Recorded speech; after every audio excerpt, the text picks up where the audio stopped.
So, as many of you know, during the tropical storm, a big tree fell on my car. Here's what it looks like. Windshield obviously completely shattered, the hood of the car dented.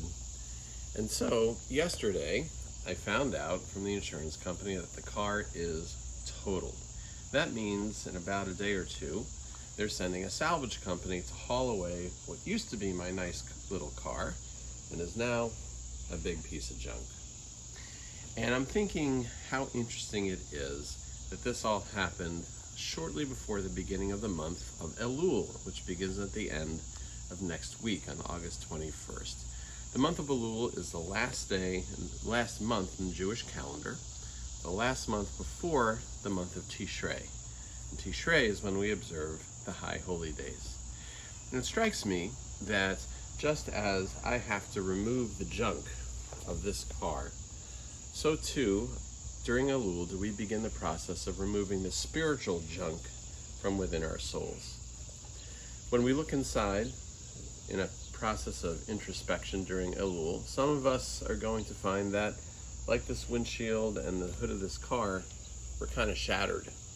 We've been hurt badly, and a big part of our soul is damaged. And when we do the process of introspection, if we're honest with ourselves, we'll also find that sometimes, maybe, we have shattered somebody else. But I think most often, it's not the big, total loss type of damage that we do or sustain spiritually.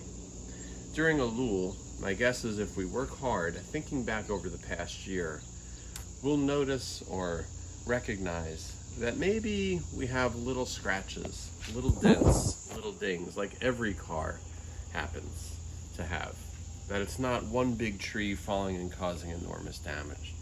What are the little scratches we have made in other people's lives? How have we dented people in little ways? And as we know with a car, we may not even notice a little dent or a scratch that we sustain or that we inflict. But over time, if we look closely at the car, we see that those little scratches and dents add up and can create damage. So I'm lucky that the insurance company has found a salvage company to take away my junk. Now, when it comes to the salvage company for our soul, that will remove the spiritual junk that has accumulated inside of us over the past year, the insurance company can't help us with that. We can't find that kind of a company online.